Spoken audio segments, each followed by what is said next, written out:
Hello students, very good evening. Welcome to Manalo Excellence YouTube channel. మనం ఈ వీడియోలో Eenadu Sakshi Indian express అనాలిసిస్ని discuss చేయడం జరుగుతుంది స్టూడెంట్స్. అండ్ వీడియో ఎండింగ్లో మనం వన్ లైనర్స్ ఇవన్నీ కూడా డిస్కస్ చేస్తాం. ఈ యొక్క వీడియో అనేది 1 సెప్టెంబర్ 2020కి సంబంధించినటువంటి కంటెంట్ ఉంటుందన్నమాట ఇందులో. ఓకే, మరి ఈ వీడియో బేసికల్లీ ఎవరైతే కనుక తెలుగు మీడియం స్టూడెంట్స్ ఉంటారో దాంతోపాటు ఇంగ్లీష్ మీడియం స్టూడెంట్స్ తెలుగులో విని తెలుగులో అర్థం చేసుకోవాలనుకుంటారో వాళ్ళందరూ కూడా ఈ యొక్క వీడియో ఆడియన్స్ మీకు ఉపయోగపడుతుంది స్టూడెంట్స్. సో నేను ఈ వీడియోలో అడిగేటటువంటి క్వశ్చన్స్కి మీరు ఖచ్చితంగా ఆన్సర్ చేయండి. దాంతో మీకు లెర్నింగ్ అనేది చాలా ఈజీగా ఫాస్ట్గా ఉంటుంది. దెన్ ఈ వీడియోలో మనం డిస్కస్ చేయబోయేటటువంటి కంటెంట్స్ ఎంతో చూద్దాం. ఫస్ట్ వన్ యాజ్ యూజువల్గా ప్రీవియస్ ఇయర్ క్వశ్చన్. దీంతో మీకు క్వశ్చన్ ప్యాటర్న్ ఎలా అనేది అర్థమవుతుంది. దెన్ మీకు ఈరోజు అసైన్మెంట్స్, దాని తర్వాత ఎడిటోరియల్స్. ఈరోజు మనం ఎడిటోరియల్స్ డిస్కస్ చేయకుండా మనం ఒక స్పెషల్ టాపిక్ డిస్కస్ చేయబోతున్నాం. ఆ స్పెషల్ టాపిక్స్ ఏంటంటే మన భారతదేశం యొక్క జీడిపి. మన ఎకనామిక్ ఇయర్లో 4 క్వార్టర్స్ ఉంటాయి అన్నమాట. ఫస్ట్ క్వార్టర్ జీడిపి రిజల్ట్స్ వచ్చినాయి. జీడిపి దాంతోపాటు జీవీఏ గ్రాస్ వాల్యూ యాడెడ్, వీటన్నింటి గురించి కూడా మనం డిస్కస్ చేస్తాం ఇందులో. దాని తర్వాత వన్ లైనర్స్ డిస్కస్ చేస్తాం. దెన్ మ్యాప్ యాక్టివిటీ, దాని తర్వాత క్విజ్ని డిస్కస్ చేయడం జరుగుతుంది స్టూడెంట్స్. మరి ప్రీవియస్ ఇయర్ క్వశ్చన్ కేటగిరీలో ఈరోజు మీకు న్యూస్ పేపర్లో యొక్క పార్లమెంటరీ ప్యానల్స్ గురించి న్యూస్ పేపర్ ఇండియన్ ఎక్స్ప్రెస్లో వచ్చింది స్టూడెంట్స్. మరి పార్లమెంట్ ప్యానల్ పైన గతంలో యూపీఎస్సీలో క్వశ్చన్ ఎలా అడిగారో చూద్దాం ఒకసారి. The chairman of which of the following parliamentary committee is generally from ruling party. ఈ క్రింది వాటిలో ఏ పార్లమెంటరీ కమిటీ యొక్క చైర్మన్ జనరల్గా సాధారణంగా రూలింగ్ పార్టీ నుండి ఉంటారు, అధికార పక్షం నుండి ఉంటారు. మీరు ఆన్సర్ చేయండి స్టూడెంట్స్. ఇది ఇంతకుముందు అడిగినటువంటి యూపీఎస్సీ ప్రిలిమ్స్లో క్వశ్చన్. దెన్ ఈరోజు మీకు అసైన్మెంట్ ఏంటంటే define the word GDP and GVA. GDP GVA అని డిఫైన్ చేసి what is the significance of these terms in economic growth estimates. అంటే మన భారతదేశం యొక్క ఆర్థిక వృద్ధిని అంచనా వేయడంలో వీటి యొక్క ప్రాముఖ్యత ఏంటి అనేది మీరు ఆన్సర్ రాయండి. Very simple answer. నేను ఈ వీడియోలో మీకు ఎలాగో జీడిపి జీవీఏ అంటే ఏందో చెప్తాను. ఇది మీకు అసైన్మెంట్ స్టూడెంట్స్. మరి ఈరోజు డీటెయిల్డ్ అనాలిసిస్ భాగంగా మనం డిస్కస్ చేయబోయేది ఏంటంటే ఇండియా జీడిపి గ్రోత్ కాంట్రాక్ట్స్ 23.9%. మన భారతదేశ జీడిపి అనేది 23.9% తగ్గిపోయింది. దీని గురించి మనం డీటెయిల్ డిస్కషన్ చేస్తాం స్టూడెంట్స్. దెన్ వన్ లైనర్స్లో మనం ఈ యొక్క 7 ఆర్టికల్స్ని కూడా మనం డిస్కస్ చేయడం జరుగుతుంది స్టూడెంట్స్. ఈ 7 ఆర్టికల్స్ని మనం డిస్కస్ చేయడం జరుగుతుంది. So without any further delay first మనం ఈ యొక్క మన బేసిక్ ఆర్టికల్, ఈరోజు మన మెయిన్ పాయింట్ ఆఫ్ ఆర్టికల్ ఏంటంటే ఫస్ట్ ఇది ఇండియా జీడిపి గ్రోత్ కాంట్రాక్ట్స్ 23.9%. మన భారతదేశం యొక్క జీడిపి 23.9% తగ్గిందట. ఏ జీడిపి? మనకు బేసికల్లీ జీడిపి అంటే ఏందో మీకు ఫస్ట్ తెలియాలి స్టూడెంట్స్. జీడిపి అంటే గ్రాస్ డొమెస్టిక్ ప్రొడక్ట్స్, అంటే స్థూల దేశీయోత్పత్తి అంటుంది తెలుగులో. స్థూల దేశీయోత్పత్తి gross domestic products, gross domestic product అంటారు స్టూడెంట్స్. మరి ఈ యొక్క గ్రాస్ డొమెస్టిక్ ప్రొడక్ట్ని మనం ఇయర్కి ఒకసారి కౌంట్ చేస్తాం. దాంతోపాటు ఫర్ ఎవ్రీ క్వార్టర్లీ అంటే 3 మంత్స్కి ఒకసారి తీస్తాం. మేము 3 మంత్స్కి ఒకసారి కనెక్ట్ చేస్తాం. మనం first quarter, second quarter, third quarter, fourth quarter అని చెప్పేసి. ఇప్పుడు ఫస్ట్ క్వార్టర్ రిజల్ట్స్ వచ్చినాయి. అంటే మన ఫినాన్షియల్ ఇయర్ ఎప్పటి నుంచి స్టార్ట్ అవుతుంది స్టూడెంట్స్? ఏప్రిల్ నుండి స్టార్ట్ అవుతుంది. 3 మంత్స్ అంటే ఏప్రిల్, మే, జూన్. ఈ 3 మంత్స్ని మనం ఫస్ట్ క్వార్టర్ అంటారనమాట. Then July, August, September second quarter, October, November, December third quarter, January, February, March fourth quarter. First క్వార్టర్కి సంబంధించినటువంటి రిజల్ట్స్ వచ్చినాయి. ఏ ఫినాన్షియల్ ఇయర్? ఇప్పుడు మనం ఉన్నది ఏ ఫినాన్షియల్ ఇయర్ స్టూడెంట్స్? 2020-21కి సంబంధించినటువంటి డేటా వచ్చింది. దీన్ని మనం దేంతో కంపేర్ చేస్తాం? 2019-20కి సంబంధించినటువంటి డేటాతో కంపేర్ చేస్తాం.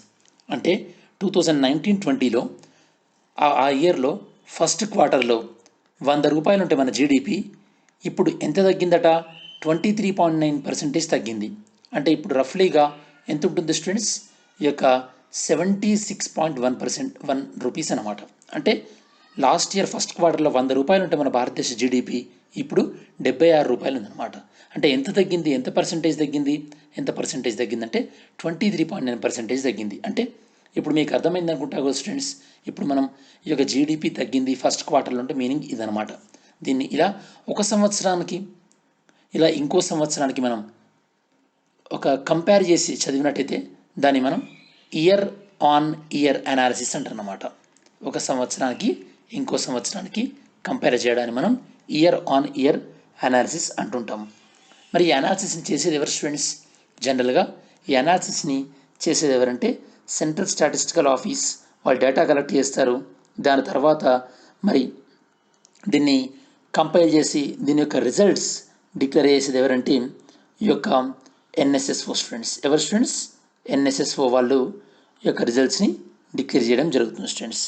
మరి వీళ్ళు రిజల్ట్స్లో ఏం చెప్పారు, అసలు డేటా ఏ విధంగా డిక్లైన్ అయింది అనేది మనం మొత్తం డీటెయిల్గా డిస్కస్ చేయడం జరుగుతుంది స్టూడెంట్స్.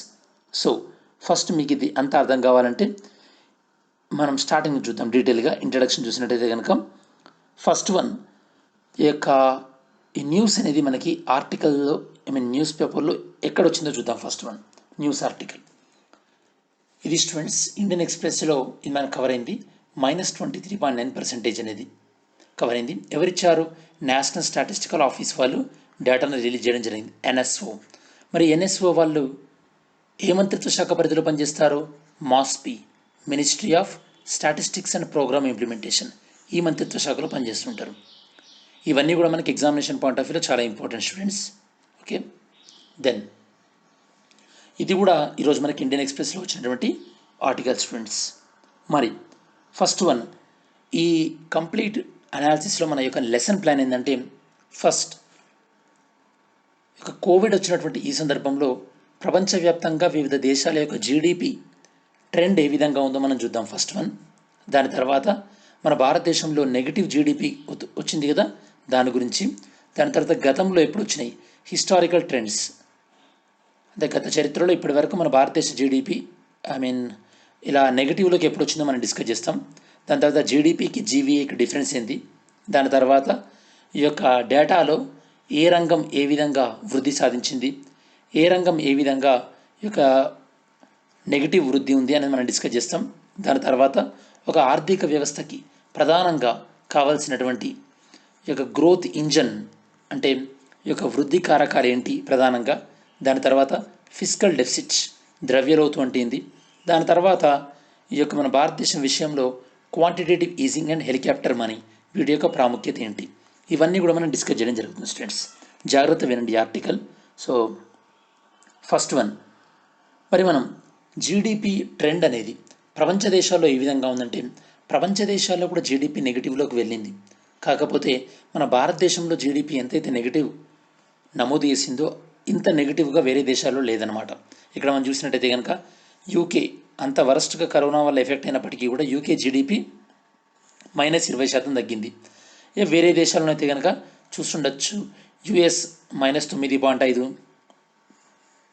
జపాన్ -7.6% తగ్గింది. అంటే మిగతా అభివృద్ధి చెందిన దేశాలతో కంపేర్ చేస్తే మన ఆర్థిక వ్యవస్థ ఈ యొక్క కోవిడ్ వల్ల కానీ లేదా కోవిడ్ కన్నా ముందు ప్రభుత్వం తీసుకున్నటువంటి వివిధ చర్యల వల్ల కానీ మన ఆర్థిక వ్యవస్థ అనేది చాలా తీవ్రంగా ప్రభావితమైంది, ఇంపాక్ట్ గురైందని మనం చెప్పొచ్చు స్టూడెంట్స్. మరి మన భారతదేశం యొక్క ఆర్థిక వ్యవస్థ, మన ఆర్థిక వృద్ధి అనేది మనం ఆర్థిక సంస్కరణ నుంచి చూసినట్టయితే కనుక ఆర్థిక సంస్కరణలు అంటే ఇంగ్లీష్లో ఏమంటారు స్టూడెంట్స్, వీటిని మనం ఎకనామిక్ రిఫార్మ్స్ అంటాం. ఏమంటారు? ఎకనామిక్ రిఫార్మ్స్ అంటే ఆర్థిక సంస్కరణలు. ఎప్పుడైతే కనుక మనం 92లో ఆర్థిక సంస్కరణ తీసుకొచ్చామో, ఆర్థిక సంస్కరణ తీసుకొచ్చిన తర్వాత మన ఆర్థిక వృద్ధి రేటు హయ్యెస్ట్ ఎప్పుడంటే 10.3 స్టూడెంట్స్. హయ్యెస్ట్ ఎప్పుడంటే 10.3 at around financial year 10 to financial year 11. Okay, అప్పుడే నమోదైంది స్టూడెంట్స్. దాని తర్వాత మళ్ళీ మనం డబుల్ డిజిట్స్ గ్రోత్ని ఎప్పుడు కూడా సాధించలేదు. సో ఇది మనం ట్రెండ్ అంటే గత కొన్ని సంవత్సరాలుగా చూసినట్టయితే కనుక. మరి గత కొన్ని క్వార్టర్స్ అంటే క్వార్టర్ అంటే 3 months అని మీకు చెప్పాను కదా, గత కొన్ని క్వార్టర్స్ చూసినట్టయితే కనుక మన జీడిపి అనేది సో తగ్గుతూ వస్తుంది students. Almost all last 3-4 quarters నుంచి మన జీడిపి తగ్గుతూ వస్తుంది. మీరు యొక్క మ్యాప్ చూడవచ్చు. దెన్ మనం ఈ ఆర్టికల్ యొక్క ఇంట్రడక్షన్ చూసినట్టయితే కనుక స్టూడెంట్స్, ఈ యొక్క కరోనా వైరస్ వల్ల భారతదేశ ఆర్థిక వ్యవస్థ యొక్క తొలి త్రైమాసికం ఏదంటే కనుక మనం Q1 అంటాం కదా, ఇందులో మన ఎంత మటుకు తగ్గింది? 23.9% తగ్గింది స్టూడెంట్స్. మరి దీనికి ప్రధానమైనటువంటి కారణం ఏంది అని ప్రభుత్వం భావిస్తుంది? ఏంటంటే కరోనా వల్ల భారతదేశ వ్యాప్తంగా విధించినటువంటి లాక్డౌన్ వల్ల ఈ ఆర్థిక వృద్ధి అనేది చాలా తక్కువగా నమోదైందని ప్రభుత్వం భావిస్తుంది స్టూడెంట్స్. లాస్ట్ 40 ఇయర్స్లో జీడిపి మైనస్లోకి వెళ్ళడం అనేది ఇదే ఫస్ట్ టైం. మరి ఈ యొక్క కరోనా కన్నా ముందు కూడా భారతదేశం కొన్ని సవాళ్ళను, ఛాలెంజెస్ ఎదుర్కొంది. అదేంటంటే ఈ యొక్క ఇంటర్నేషనల్ ట్రేడ్ వార్, అంటే యుఎస్ఏకి చైనాకి మధ్యలో వాణిజ్య యుద్ధం. ఆ సందర్భంలో దాంతోపాటు మన భారతదేశంలో ఈ యొక్క ఇన్వెస్ట్మెంట్ తగ్గడం, దాంతోపాటు కన్జంప్షన్ డిమాండ్ వినియోగం తగ్గడం, ఇలాంటి పరిస్థితులు ఉన్నటువంటి మన భారతదేశంలో ఈ యొక్క కరోనా, ఈ యొక్క కోవిడ్ ఇన్ఫెక్షన్ అనేది ఈ పరిస్థితులను మరింత దిగజార్చింది అని ప్రభుత్వం భావిస్తుంది స్టూడెంట్స్. మరి గతంలో మన భారతదేశ వృద్ధి రేట్ ఎలా ఉందో చూసినట్టయితే కనుక 1950-51లో మనం జీడిపిని లెక్కించడం స్టార్ట్ చేసాం స్టూడెంట్స్. మరి 1950-51 చూసినట్టయితే కనుక ఇప్పటి వరకు 5 టైమ్స్ మొత్తం ఆర్థిక సంవత్సరంలో మనకు 5 ఆర్థిక సంవత్సరాలు మనకు నెగిటివ్ గ్రోత్ని నమోదు చేయడం జరిగింది. అవి ఏంటంటే 1958, 66, 67, 73, 1980. ఇందులో ఎస్పెషల్లీ ఈ యొక్క 58, 66, 80 ఈ అవుట్ ఆఫ్ 5 టైమ్స్లో 3 టైమ్స్ అనేది నెగిటివ్ గ్రోత్ అనేది మనకు దేనివల్ల వచ్చింది? సరైనటువంటి వర్షాపాతం లేకపోవడం వల్ల. ఎప్పుడైతే కనుక సరైనటువంటి వర్షాపాతం ఉండదో అప్పుడు ఏమవుతుంది? వ్యవసాయ రంగం అనేది తీవ్రంగా ప్రభావితం అవుతుంది. మరి ఆ సంవత్సరాలలో అంటే ఈ యొక్క 1958 కానీ 66 కానీ 80 కానీ అప్పుడు మన భారతదేశం ప్రధానంగా ఎలాంటి దేశం? వ్యవసాయ ఆధారిత దేశం.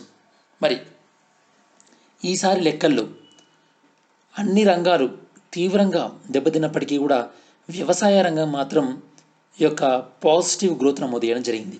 వ్యవసాయ రంగం ఎంత గ్రోత్ నమోదు చేసింది? లాస్ట్ ఇయర్ ఫస్ట్ క్వార్టర్లో 100 రూపాయల ప్రొడక్షన్ అయితే మన ఇండియాలో వ్యవసాయ రంగంలో ఇప్పుడు ఎన్ని రూపాయల ప్రొడక్షన్ అయినాయి? 103 రూపీస్.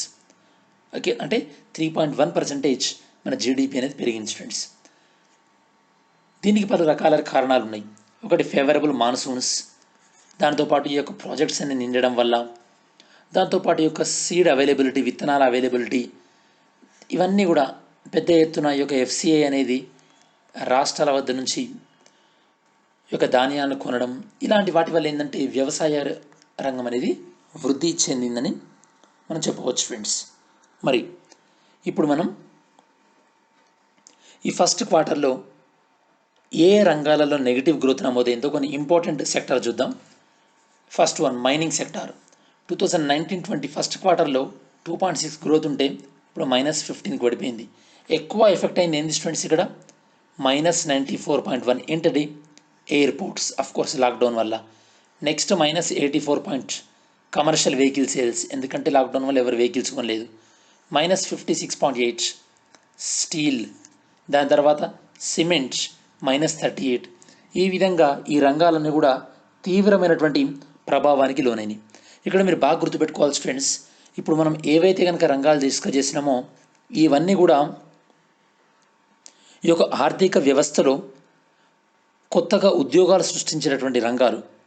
మరి ఈ రంగాలు తీవ్రంగా ప్రభావితానికి గురైనాయి కాబట్టి ఆబ్వియస్గా ఆర్థిక వ్యవస్థలో ఉద్యోగాలు సృష్టించబడతాయా? సృష్టించబడవు. కాబట్టి ఏం పెరిగే అవకాశం ఉంటుంది? అన్ఎంప్లాయ్మెంట్ పెరిగే అవకాశం ఉంటుంది స్టూడెంట్స్. అన్ఎంప్లాయ్మెంట్ పెరిగే అవకాశం ఉంటుంది, నిరుద్యోగం పెరిగే అవకాశం ఉంటుందన్నమాట. ఓకే, నెక్స్ట్ మనం డిస్కస్ చేయబోయే కాన్సెప్ట్ ఏంటంటే ఏ ఆర్థిక వ్యవస్థలోనైనా సరే స్టూడెంట్స్, ఏ ఆర్థిక వ్యవస్థలోనైనా సరే ఒక ఆర్థిక వ్యవస్థ ముందుకెళ్ళాలంటే ఆ ఆర్థిక వ్యవస్థ ప్రధానంగా 4 రంగాలపైన ఆధారపడి ఉంటుంది స్టూడెంట్స్. ఆ 4 రంగాలు ఏంటో నేను మీకు ఒకసారి ఎక్స్ప్లెయిన్ చేస్తాను. దాని తర్వాత ఇప్పుడు నేను మీకు చూపెట్టేటువంటి టేబుల్ మనం డిస్కస్ చేద్దాం. సో ఏ ఆర్థిక వ్యవస్థ అయినా సరే ముందుకెళ్ళాలంటే ప్రధానంగా 4 ఈ యొక్క వ్యవస్థలపైన ఆధారపడుతుందని చెప్పాను కదా. ఈ 4 వ్యవస్థలు ఎంతో జాగ్రత్తగా గుర్తుపెట్టుకోండి. ఫస్ట్ వన్ ఏంటంటే ఈ యొక్క ప్రైవేటు వ్యక్తుల యొక్క డిమాండ్స్. అంటే ప్రైవేట్ డిమాండ్ అంటే మీరు కానీ నేను కానీ లేదా ఎవరైనా సరే మన భారతదేశంలో కుటుంబాలు ఉంటాయి కదా, వాళ్ళందరూ ఎన్ని వస్తువులను కొంటున్నారు, దీన్ని మనం ప్రైవేట్ కన్జంప్షన్ డిమాండ్ అంటారు అనమాట. ఏమంటారు students? Private consumption demand. So consumption అనే వర్డ్ యూజ్ చేస్తున్నాం కాబట్టి దీన్ని మనం సి అనే వర్డ్తో డినోట్ చేద్దాం, సూచిస్తాం. నెక్స్ట్ ఏంటంటే ఈ యొక్క బిజినెస్ సెక్టార్స్ ఉంటాయి కదా, అంటే ప్రైవేట్ పరిశ్రమలు. ఈ యొక్క ప్రైవేట్ పరిశ్రమలు వాళ్ళకు అవసరం వచ్చిన ఏదో కొంటుంటారు కదా, వాళ్ళు కూడా డిమాండ్ని క్రియేట్ చేస్తారు కదా మార్కెట్లో.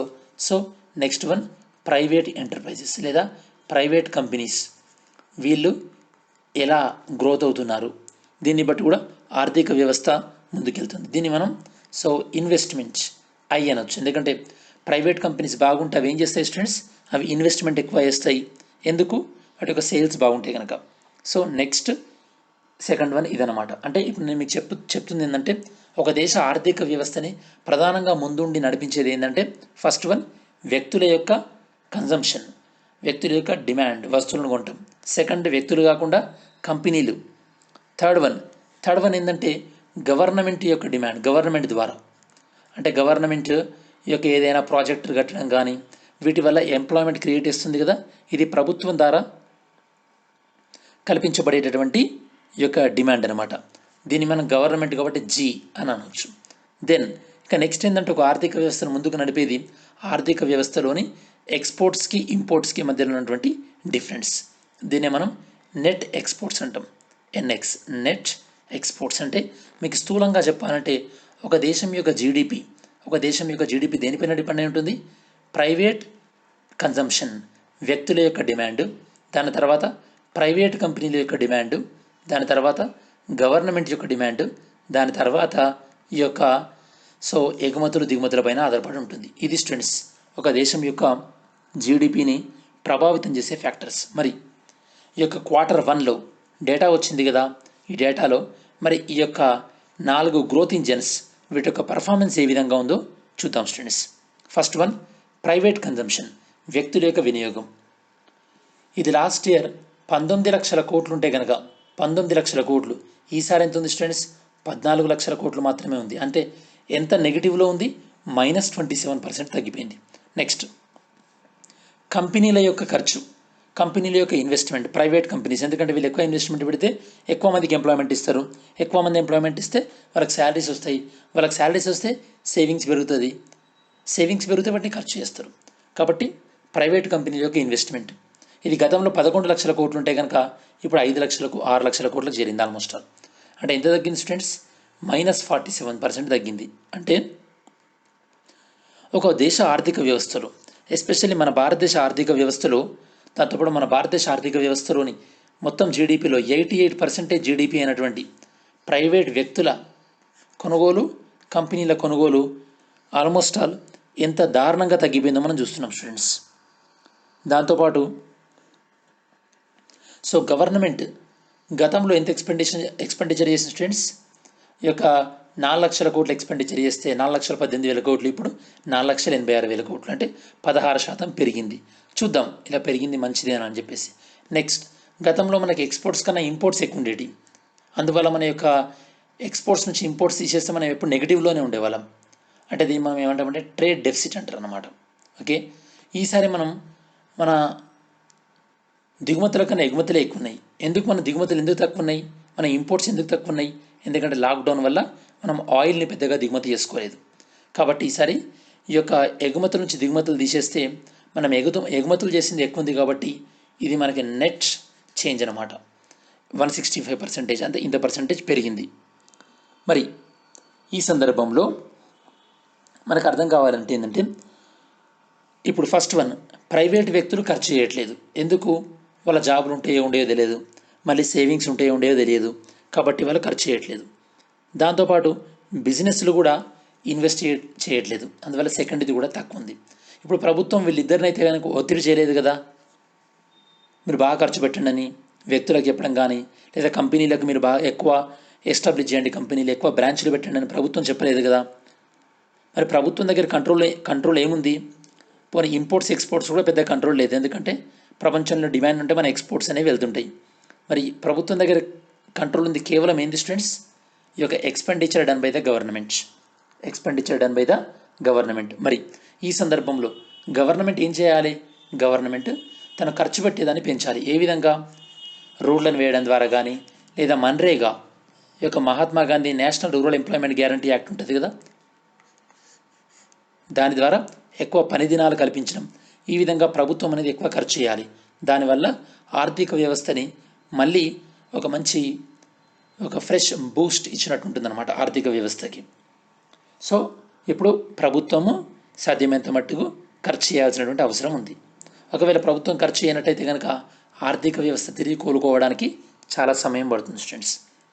మరి ఇక్కడ ప్రభుత్వం ఖర్చు చేయాలని మనం అంటున్నాం కదా, మరి ఈ సందర్భంలో అసలు ఫిస్కల్ డెఫిసిట్, ద్రవ్య లోటు అంటే ఏంటో డిస్కస్ చేద్దాం స్టూడెంట్స్. ఎప్పుడైనా గుర్తుపెట్టుకోండి స్టూడెంట్స్, ప్రభుత్వం యొక్క ఎక్స్పెండిచర్ అనేది రెవెన్యూ కన్నా ఎక్కువ ఉంటే దాన్ని ఫిస్కల్ డెఫిసిట్ అంటారు అన్నమాట. అంటే ప్రభుత్వం చేసేటువంటి ఖర్చు ప్రభుత్వం యొక్క ఆదాయానికన్నా ఎక్కువ ఉంటే దాన్ని ద్రవ్య లోటు అంటారు. అదే ప్రభుత్వం యొక్క వచ్చేటటువంటి రెవెన్యూ ఎక్కువ ఉందనుకోండి ఎక్స్పెండిచర్ కన్నా, దాన్ని మనం ఫిస్కల్ సర్ప్లస్ అంటారు అనమాట, ఆర్థిక మిగులు అని అంటారు. మరి ఫిస్కల్ డెఫిసిట్, ద్రవ్య లోటు ఏ విధంగా ఉందో చూద్దాం. ఈ సంవత్సరం మనం ఫిస్కల్ డెఫిసిట్ ఎంత అని మనం అనుకున్నాం స్టూడెంట్స్? ఎంత అని అనుకున్నామంటే ఆల్మోస్ట్ ఆల్ 7.96 లక్షల కోట్లు టార్గెట్ పెట్టుకున్నామంట. 2020-21లో మనము మన జీడిపిలో 3.5% మట్టుకు అప్పులు చేయాలి. అంటే మన జీడిపి 100 ఉంటే మనం ఎంత అప్పులు చేయాలి? 3.5 రూపీస్ అప్పు. ఈ విధంగా మనం ఎంత టార్గెట్ పెట్టుకున్నాం స్టూడెంట్స్? ఈ సంవత్సరం ఫిస్కల్ డెఫిసిట్ 7.96 లక్షల కన్నా ఎక్కువ అప్పులు ఉండొద్దు అని చెప్పేసి. కాబట్టి ఇప్పుడు ఆల్రెడీ మన యొక్క ఫిస్కల్ డెఫిసిట్ ఎంతకు రీచ్ అయింది? 8.2 లక్షల కోట్లకు రీచ్ అయింది. అంటే మన సంవత్సరం మొత్తం ఎంతైతే టార్గెట్ పెట్టుకున్నామో అప్పులు చేయాలని, అది ఫస్ట్ యొక్క 3-4 నెలల్లోనే అది ఫిల్ అయిపోయింది అనమాట. అంటే ప్రభుత్వం ఇప్పుడు అప్పులు చేసేటటువంటి పరిస్థితి లేదు. ఇది గుర్తుపెట్టుకోండి స్టూడెంట్స్. మరి ప్రభుత్వము తను ఖర్చు చేయాలి. తను ఖర్చు చేయడం ద్వారా ఈ యొక్క మార్కెట్లో డిమాండ్ని పెంచాలి. అంటే ప్రభుత్వం ముందున్నటువంటి ఆప్షన్స్ ఏంటంటే ఇప్పుడు అంటే వివిధ దేశాలు ఆల్రెడీ ఈ ఆప్షన్ చూస్ చేసుకోవడం జరిగింది. మరి ప్రభుత్వం ముందున్నటువంటి ఆప్షన్ ఏంటంటే ఈ యొక్క క్వాంటిటేటివ్ ఈజింగ్, దాంతోపాటు హెలికాప్టర్ మనీ, ఇవి రెండు కూడా ప్రభుత్వం ముందున్నటువంటి ఆప్షన్స్. ఈ రెండింటి లక్ష్యం కూడా ఏంటంటే ఇబ్బందుల్లో ఉన్నటువంటి ఆర్థిక వ్యవస్థను తిరిగి బలోపేతం చేయడమే ఈ రెండు యొక్క వ్యవస్థల యొక్క లక్ష్యం అన్నమాట. మరి ఈ రెండు విధానాల్లో కూడా ఆర్బీఐ అనేది ప్రభుత్వం తరపున భారీగా ఈ యొక్క కరెన్సీని ముద్రించవలసి ఉంటుంది. మరి అసలు క్వాంటిటేటివ్ ఈజింగ్కి హెలికాప్టర్ మనీకి తేడా ఏందో చూద్దాం. దీన్ని వివిధ దేశాలు ఆల్రెడీ ఇంప్లిమెంట్ చేసింది, ఇప్పటికీ ఇండియా దీన్ని ఇంప్లిమెంట్ చేయలేదు. Okay, so first quantitative easing అంటే ఏందో చూద్దాం స్టూడెంట్స్. క్వాంటిటేటివ్ ఈజింగ్ అంటే ఏంటంటే జీడిపిలో కొంత శాతం మేరకు, అంటే జీడిపి 100 రూపాయలు ఉందనుకోండి, అందులో 2% అంటే 2 రూపాయలను ఎక్కువగా ప్రింట్ చేయడం అనమాట. అంటే జీడిపిలో కొద్ది శాతం మేరకు ఈ యొక్క విధానం ద్వారా డబ్బుల్ని ప్రింట్ చేసి ఈ యొక్క మార్కెట్లో లిక్విడిటీ లభ్యత, అంటే ఈ యొక్క ద్రవ్య లభ్యతను పెంచుతారు. మరి ఈ ద్రవ్య లభ్యతను పెంచడానికి ఒక స్పెషల్ పర్టికులర్ విధానాన్ని పాటిస్తూ ఉంటుందన్నమాట. నిర్ణీత విధానం అంటూ ఉంటుంది, ఇష్టం వచ్చినట్టు ప్రింట్ చేయడానికి వీల్లేదు. ఈ యొక్క కరోనా నేపథ్యంలో వివిధ దేశాలు ఈ యొక్క క్వాంటిటేటివ్ ఈజింగ్ని అనుసరించడం జరిగింది. For example European union central bank వీళ్ళు ఆల్మోస్ట్ ఆల్ ఈ యొక్క క్వాంటిటేటివ్ ఈజింగ్ విధానం ద్వారా $750 బిలియన్ మార్కెట్లోకి అందుబాటులోకి తీయడం జరిగింది. అలానే అమెరికాలోని ఫెడరల్ రిజర్వ్ బ్యాంక్ కూడా ఆల్మోస్ట్ ఆల్ $700 బిలియన్ మార్కెట్లోకి అందుబాటులోకి తీసుకోవడం జరిగింది స్టూడెంట్స్. అలానే 2001 నుండి 2006 వరకు కూడా జపాన్ కూడా భారీగా నిధులను అందుబాటులోకి తెచ్చింది. ఎందుకు? అప్పుడు జపాన్ అనేది సునామీ వల్ల ఎఫెక్ట్ అయింది కాబట్టి. సో ఈ విధంగా మీకు అర్థం కావాల్సింది ఏంటంటే క్వాంటిటేటివ్ ఈజింగ్ అంటే ఏంది? ఆర్థిక వ్యవస్థలో ద్రవ్య లభ్యతను పెంచడం ఒక నిర్దిష్ట పద్ధతి ద్వారా. సో మన భారతదేశ జీడిపి ఎంత? 203 lakh crores. ఇందులో అట్లీస్ట్ 5% మనం ఈ యొక్క ద్రవ్య లభ్యతను మార్కెట్లోకి అందుబాటులో తెచ్చినా అప్పుడు ఎంత అవుతుంది? 10 లక్షల కోట్లు అవుతుంది. మరి ఈ యొక్క 10 లక్షల కోట్లని రాష్ట్రాల నుండి బాండ్ల ద్వారా రాష్ట్రాల నుంచి బాండ్లను తీసుకొని కేంద్ర ప్రభుత్వం ఈ విధానం ద్వారా రాష్ట్ర ప్రభుత్వానికి సహాయం చేయొచ్చు. ఇది first quantitative easing. Second one ఏంటంటే హెలికాప్టర్ మనీ అంటే ఏందో చూద్దాం స్టూడెంట్స్. హెలికాప్టర్ మనీ అంటే హెలికాప్టర్ నుంచి మనీ చల్లుతారని కాదు. సో హెలికాప్టర్ మనీ అంటే బేసికల్ ఏంటంటే ఈ యొక్క ప్రజల యొక్క కొనుగోలు శక్తి పెంచడానికి, అంటే ప్రజల యొక్క పర్చేసింగ్ పవర్ని పెంచడానికి ప్రజలకి నేరుగా పెద్ద మొత్తంలో ఈ యొక్క మనీని ట్రాన్స్ఫర్ చేస్తారనమాట. ప్రజలకు డబ్బును నేరుగా అందించడం, దీన్నే మనం హెలికాప్టర్ విధానం అంటారు అనమాట. సో మరి ఈ హెలికాప్టర్ విధానాన్ని ఫస్ట్ టైం ప్రతిపాదించింది ఎవరు, ఈ యొక్క ప్రపోజ్ చేసింది ఎవరు? American economist Milton Friedman. దీన్ని పాపులారిటీకి తీసుకొచ్చింది ఎవరంటే బెన్ బెర్నాకీ. ఇతను అమెరికా ఫెడరల్ బ్యాంక్ యొక్క చైర్మన్గా కూడా వ్యవహరించడం జరిగింది స్టూడెంట్స్. సో ఈ విధంగా మనం ఇందులో ఈ ఆర్టికల్లో మొత్తం డిస్కస్ చేసింది ఏంటంటే జీడిపి ప్రపంచవ్యాప్తంగా ఏ విధంగా ఉంది, మన భారతదేశంలో నెగిటివ్ జీడిపి ఎందుకు ఉంది, హిస్టారికల్గా అయింది. జీడిపి జీవీఏ మనం డిస్కస్ చేయలేదు, ఇప్పుడు డిస్కస్ చేస్తాం. దాని తర్వాత వివిధ రంగాల్లో ఎలాంటి మార్పులు వచ్చినాయి ఫస్ట్ క్వార్టర్లో, దాని తర్వాత ఒక ఆర్థిక వ్యవస్థకి గ్రోత్ ఇంజన్ ఏంటి, దాని తర్వాత ద్రవ్య లోటు ఫిజికల్ డెఫిసిట్ అంటే ఏంది, then quantitative easing, helicopter money అనేదాన్ని డిస్కస్ చేయడం జరిగింది స్టూడెంట్స్. జీడిపి జీవీఏ అంటే మీకు అర్థం కావాలంటే ఈజీగా ఓకే, ఒక గ్యాస్ సిలిండర్ని ఈ యొక్క ఇండియన్ గ్యాస్ వాళ్ళు ప్రొడక్షన్ చేయడానికి 100 రూపాయలు అని అనుకుందాం కాసేపు, ఈజీగా అర్థమవుతుంది మీకు. ఈ 100 రూపాయలు దానిపైన, ఈ 100 రూపాయలు ఎవరికైనాయి? ఇండియన్ గ్యాస్ వాళ్ళకైనాయి, వాళ్ళ ఫ్యాక్టరీ దగ్గర. మరి దీనిపైన ట్యాక్స్ ఒక 10% ఉందనుకోండి, అంటే 110 రూపాయలు అయింది ట్యాక్స్తోని. పూర్ పీపుల్కి ఈ రేట్కే కాకుండా కొద్దిగా ధర తగ్గించి ఇచ్చామనుకోండి, దాన్ని మనం సబ్సిడీ అంటారు. ఇప్పుడు సబ్సిడీ ఒక 5 రూపాయలు అనుకోండి, అంటే 105 పూర్ పీపుల్కి వచ్చింది. ఇది మార్కెట్ ప్రైస్, ఇది ఫ్యాక్టర్ కాస్ట్. ఈ మార్కెట్ ప్రైస్ని జనరల్గా మనం జీడిపి అంటాం. ఈ యొక్క ఫ్యాక్టర్ కాస్ట్ ఏదైతే ఉందో దీన్నే మనం జీవీఏ, గ్రాస్ వాల్యూ యాడెడ్ అంటారు అన్నమాట. ఇప్పుడు మనం చూద్దాం స్టూడెంట్స్. ఇప్పుడు 105 రూపీస్ జీడిపి, 105 రూపీస్ జీడిపి రావాలంటే బేసికల్లీ మనం ఏం చేయాలి? ఈ ఫ్యాక్టర్ కాస్ట్ 100 ఏదైతే ఉందో దానికి మనం ట్యాక్స్ని ఏం చేస్తాం స్టూడెంట్స్? ట్యాక్స్ని కలుపుతాం. ఎంత ట్యాక్స్ కలిపితే? 10 రూపాయలు. సబ్సిడీని ఏం చేయాలి? తీసేయాలి. మరి ఇప్పుడు ఓవరాల్గా మీకు అర్థం కావడానికి ఈజీగా జీడిపి 105 రూపీస్, అలానే ఈ యొక్క జీవీఏ ట్యాక్స్ సబ్సిడీ అని తీసేసి ట్యాక్స్ కలిపితే వచ్చేది సేమ్ ఇదే అనమాట. కాబట్టి మీకు అర్థం కావాల్సింది ఏంటంటే జీవీఏ అనేది జీడిపిలోకి ట్యాక్సెస్ మరియు సబ్సిడీలు కలపక ముందు ఉండేటటువంటి వాల్యూనే జీవీఏ అంటారు స్టూడెంట్స్. ఇప్పుడు మీకు జీడిపికి జీవీఏకి మధ్యలో డిఫరెన్స్ అర్థమైంది అనుకుంటా. ఇంకా మీకు డౌట్ ఏమైనా ఉన్నా కూడా కమెంట్ చేయండి స్టూడెంట్స్. ఓకే, సో దీంతో మనం డీటెయిల్గా ఈ ఇష్యూని డిస్కస్ చేయడం జరిగింది.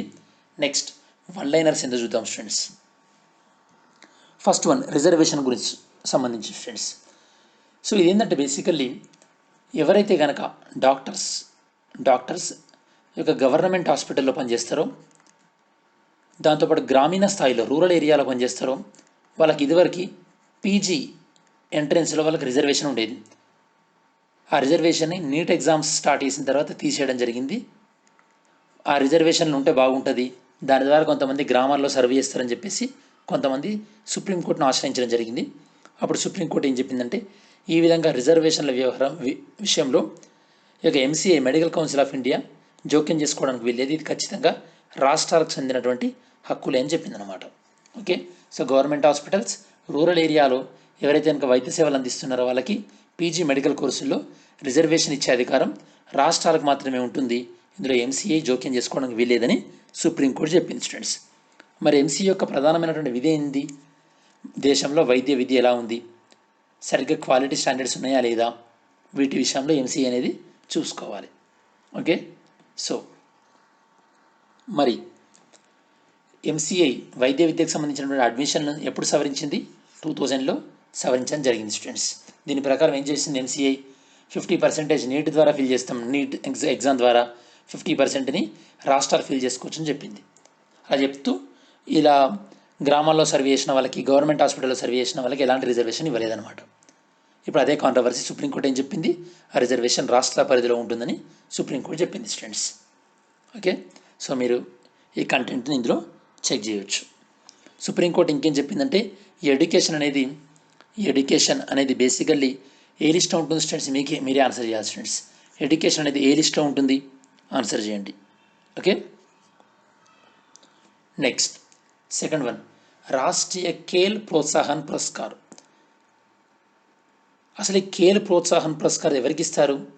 ఏదైనా సంస్థ క్రీడలను, స్పోర్ట్స్ని ఎంకరేజ్ చేసినట్టయితే కనుక వాళ్ళకి అవార్డుని ఇస్తారు స్టూడెంట్స్. మరి ఈసారి ఎవరికి ఇచ్చారు ఇది? Air force sports control board, air force వాళ్ళకి ఈ యొక్క రాష్ట్రీయ ఖేల్ ప్రోత్సాహన్ పురస్కార్ అనే అవార్డుని ఇవ్వడం జరిగింది. ఎందుకు? వీళ్ళు స్పోర్ట్స్ విషయంలో ఎయిర్ ఫోర్స్లో పనిచేస్తున్న ఉద్యోగుల్ని మంచి ఎంకరేజ్ చేస్తున్నారు అని చెప్పేసి. సో మరి ఎందుకు ఈ అవార్డుని స్టార్ట్ చేయడం జరిగింది? To encourage the involvement of corporate companies and sports boards in the development of sports. అంటే క్రీడలను అభివృద్ధి చేసే విషయంలో కార్పొరేట్ వ్యవస్థలను ప్రోత్సహించడానికి, దాంతోపాటు వివిధ రాష్ట్రాల్లో ఉన్నటువంటి స్పోర్ట్స్ బోర్డు ఉంటుంది కదా, వాటిని కూడా ఎంకరేజ్ చేయడానికి అని చెప్పేసి. ఓకే, మరి ఈ అవార్డుని ఏ కేటగిరీలో ఉన్న వాళ్ళకి ఇస్తారు? ఈ 4 కేటగిరీలో ఉన్న వాళ్ళకి ఇస్తారు స్టూడెంట్స్. ఈ 4 కేటగిరీలకు సంబంధించిన వాళ్ళకి ఈ అవార్డ్స్ను ఇవ్వడం జరుగుతుంది. Very very important students. Next one, ఇప్పుడు మనం డిస్కస్ చేయబోయేది ఏంటంటే శిలాశాసనం గురించి. ఇది ఆంధ్రప్రదేశ్లోనే బయటపడింది స్టూడెంట్స్. మరి శిలాశాసనం, దీన్ని మనం ఇంగ్లీష్లో ఇన్స్క్రిప్షన్ అంటారు అన్నమాట. ఇన్స్క్రిప్షన్ అంటే రాళ్లపైన రాసి, అంటే ఒక మెసేజ్ని రాళ్లపైన రాసి దాన్ని వేరే వాళ్ళకి తెలియజెప్పాలనుకుంటే దాన్ని శిలాశాసనం అంటారు అన్నమాట స్టూడెంట్స్. ఇన్స్క్రిప్షన్. ఓల్డెన్ టైంలో పేపర్ లేదు కాబట్టి ఈ యొక్క ఇన్స్క్రిప్షన్స్, శిలాశాసనాలు లేదా శాసనాలు అనేటివి కీలక పాత్ర పోషించిందని చెప్పొచ్చు మనం. సో ఇప్పుడు ఈ యొక్క ఆర్కియాలజికల్ సర్వే వాళ్ళు ఏంటంటే రేనాటి చోళుల గురించి సంబంధించినటువంటి ఒక శాసనాన్ని కడప జిల్లాలో కనుక్కున్నారు స్టూడెంట్స్. కడప జిల్లాలో కనుక్కున్నారు. ఇక్కడ మీకు examination point of view important ఏంటంటే ఈ యొక్క శాసనం ఏ లాంగ్వేజ్లో రచించబడింది? ఏ లాంగ్వేజ్లో అంటే తెలుగు లాంగ్వేజ్లో ఉంది స్టూడెంట్స్. తెలుగు లాంగ్వేజ్లో ఉంది. ఈ శాసనం ఏమి ఇన్ఫర్మేషన్ చెప్తుంది? బ్రాహ్మణులకు భూమిని దానం చేస్తున్నట్టు ఈ యొక్క శాసనంలో పేర్కొనడం జరిగింది స్టూడెంట్స్. ఓకే, సో అలానే గతంలో ఈ యొక్క ఆర్కియాలజికల్ సర్వే ఆఫ్ ఇండియా వాళ్ళు ఏం కనుక్కోవడం జరిగింది? ఈ యొక్క రేనాటి చోళుల యొక్క రాజధాని ప్రస్తుతం కడప డిస్టిక్ అని చెప్పేసి వీళ్ళు కనుక్కోవడం జరిగింది స్టూడెంట్స్. కడప జిల్లాలో ఉన్నటువంటి ఈ యొక్క ఎరికల్ అనేటటువంటి ప్లేస్ వీళ్ళ యొక్క రాజధానిని గుర్తించారు స్టూడెంట్స్. ఈ యొక్క రేనాటి చోళులు వీళ్ళు ప్రధానంగా తెలుగు భాషను ప్రోత్సహించడం జరిగింది.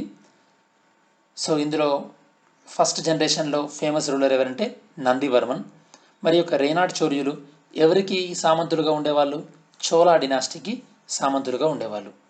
వీళ్ళు ఫస్ట్ టైం ఏంటంటే శాసనాల్లో తెలుగును ఉపయోగించడం స్టార్ట్ చేశారు, సంస్కృత్ బదులు. Very very important students. Next, so ఇప్పుడు మనం డిస్కస్ చేయబోయేది ఆఫ్రికన్ ట్రీ. ఈ ట్రీస్ మీరు చాలాసార్లు మనకు మూవీలో కానీ సీనరీస్లో కానీ చూస్తుంటారు. ఈ ట్రీ పేరు ఏంటంటే ఆఫ్రికన్ బాబ్ ట్రీస్. మీరు ఇక్కడ స్పెల్లింగ్ చూడవచ్చు, ఆఫ్రికన్ బాబ్ ట్రీస్. ఎందుకు మనం డిస్కస్ చేస్తున్నాం? ఎందుకంటే రీసెంట్గా ఈ యొక్క ట్రీస్కి 168 క్రోమోజోమ్స్ ఉన్నట్టుగా కనుక్కున్నారు. ఇంతకుముందు స్టడీస్ ప్రకారం ఏంటంటే ఈ ట్రీస్కి జనరల్గా 96 నుంచి 166 క్రోమోజోమ్స్ ఉంటాయి అనుకున్నారు.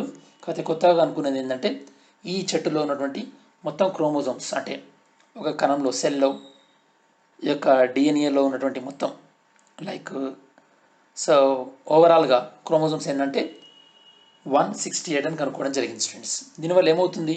ఈ యొక్క చెట్టును మనం ఎక్కువగా రక్షించుకోవచ్చు.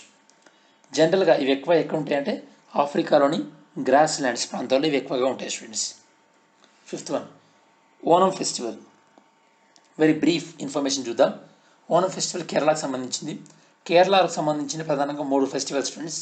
ఒకటి Onam, so second one Vishu, third one Thiruvathira. ఈ 3 కూడా ప్రధానమైనటువంటి ఫెస్టివల్స్. ఇక్కడ మీరు బాగా గుర్తుపెట్టుకోండి స్టూడెంట్స్. జనరల్గా మన పండుగల్ని ఈ యొక్క మంచి అనేది గాడ్ అనేది ఈవిల్ చెడు శక్తి మీద ఈ యొక్క విజయం సాధించినప్పుడు జనరల్గా మనం ఫెస్టివల్ చేసుకుంటాం. కాకపోతే ఇక్కడ ఓనం ఫెస్టివల్ ఏంటంటే ఎవరైతే కనుక చెడు విజయం సాధిస్తారన్నమాట మంచి పైన. మరి చెడు ఎవరంటే బేసికలీ ఇక్కడ అసుర కింగ్.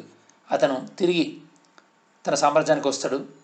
ఈ యొక్క ఎవరైతే కనుక మంచి వ్యక్తిత్వం కలిగినటువంటి వాళ్ళని ఓడించి మరి తను రివర్స్ వస్తున్నాడు కాబట్టి ఇతనికి ఆహ్వానం పలుకుతూ ఈ ఫెస్టివల్ అలా స్టార్ట్ అయిందనమాట. మనం జనరల్గా ఏ ఫెస్టివల్ అయినా సరే మంచి చెడు పైన విజయం సాధించిన దానికి మనం మెమొరీగా ఈ యొక్క పాటిస్తాం. ఇదేంటంటే బేసికలీ సో చెడు అనేది గెలిచింది మంచి పైన, ఇక్కడ ఇంపార్టెంట్ అనమాట ఇది. నెక్స్ట్ ప్రణబ్ ముఖర్జీ గారు చనిపోవడం జరిగింది. ప్రణబ్ ముఖర్జీ మన భారతదేశానికి 13వ ప్రెసిడెంట్గా 2012 నుండి 2017గా వారికి వ్యవహరించడం జరిగింది స్టూడెంట్స్. ఈ పదవులు కాకుండా సో ప్రణబ్ ముఖర్జీ 1982 నుంచి 84 వరకు ఫినాన్స్ మినిస్టర్గా, దాంతోపాటు రాజ్యసభలో లీడర్ ఆఫ్ ద హౌస్ కూడా ఉన్నారు. ఎప్పటి నుంచి ఎప్పటి వరకు 1980 నుంచి 1985. దాని తర్వాత ప్రణబ్ ముఖర్జీని ప్లానింగ్ కమిషన్ హెడ్గా 1991లో ఏర్పాటు చేశారు. దాని తర్వాత మన్మోహన్ సింగ్ హయాంలో ప్రణబ్ ముఖర్జీ వివిధ రకాలైనటువంటి మంత్రిత్వ శాఖల్ని ఈ యొక్క నిర్వహించడం జరిగింది స్టూడెంట్స్. ఓకే, సో ఇతనికి 2019లో ప్రణబ్ ముఖర్జీకి 2019లో ఇండియాలోని హయ్యెస్ట్ సివిలియన్ అవార్డు అయినటువంటి భారతరత్నాన్ని ఇచ్చి మనం సత్కరించడం జరిగింది. నెక్స్ట్ ఇక్కడ మీరు చూస్తున్నది ఏంటంటే ఒక చెట్టు లాగుంది, కాకపోతే వీటికి ఆకులు ఉండవు. ఏంటంటే సోలార్ ప్యానెల్స్ ఉంటాయి. దీన్నే మనం సోలార్ ట్రీ అంటారు. ఏమంటారు స్టూడెంట్స్? Solar tree. ప్రపంచంలోనే అతిపెద్ద సోలార్ ట్రీని ఎవరు ఆవిష్కరించారట? CSIR అండ్ CMERI వీళ్ళు ఆవిష్కరించడం జరిగింది students.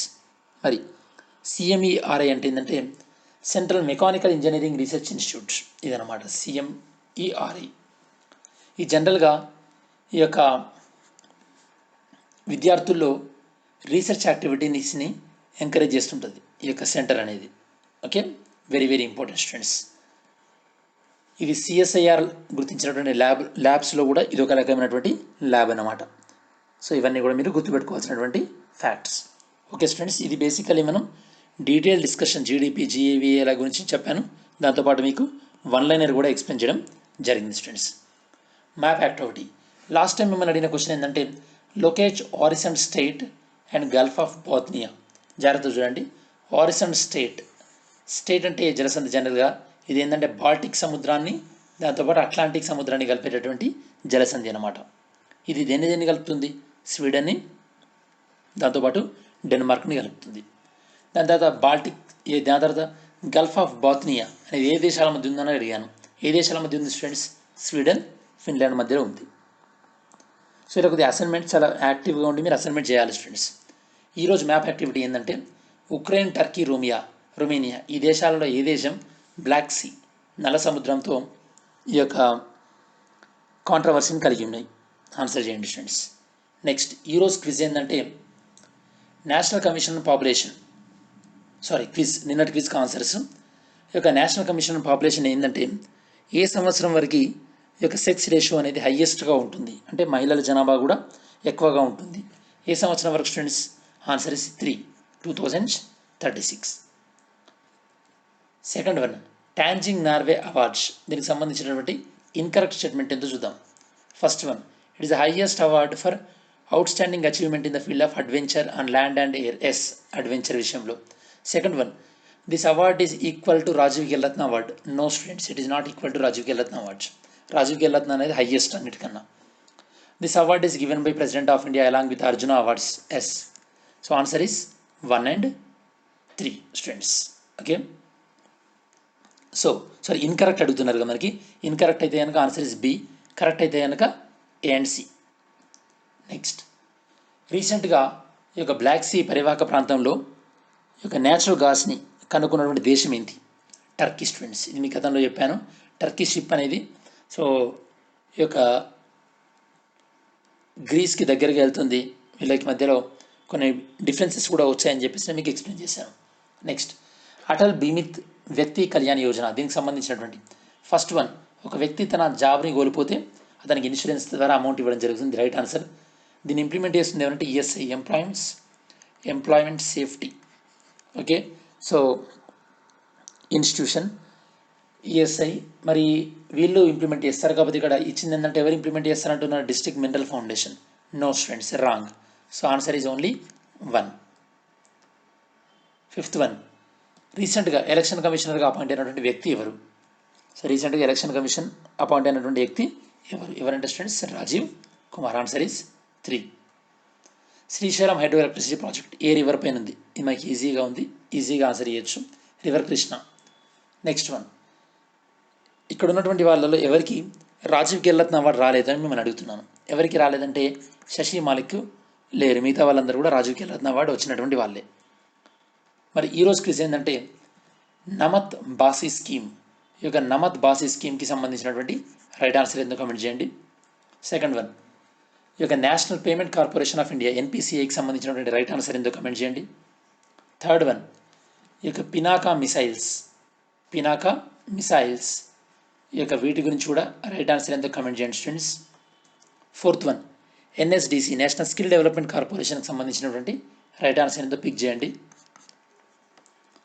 Next one, Thumbi Mahotsav అనేది ఏ రాష్ట్రానికి సంబంధించింది. సిక్స్త్ వన్, ప్రజెంట్ ఇప్పుడు national council for transgender person, దీనికి ప్రజెంట్ కౌన్సిల్ ఈ యొక్క కౌన్సిల్కి ప్రజెంట్ చైర్మన్గా ఉన్నటువంటి వ్యక్తి ఎవరు? ఆన్సర్ చేయండి స్టూడెంట్స్. సెవెంత్ వన్, మళ్ళీ సేమ్ అండ్ అదే టాపిక్ మీద question, national council for transgender person దీనికి సంబంధించినటువంటి రైట్ ఆన్సర్ ఏంటి? సో ఇవి స్టూడెంట్స్ బేసికల్లీ మీకు ఈరోజు కవర్ అయినటువంటి ఆర్టికల్స్ అన్నీ కూడా. సో నేను మీకు ఎకానమీ పాయింట్ ఆఫ్ వ్యూలో ఆర్టికల్ డీటెయిల్గా ఎక్స్ప్లెయిన్ చేయడం జరిగింది. ఇంకా మీకు ఏం డౌట్ ఉన్నా కూడా కమెంట్ చేయండి, ఐ విల్ రిప్లై స్టూడెంట్స్.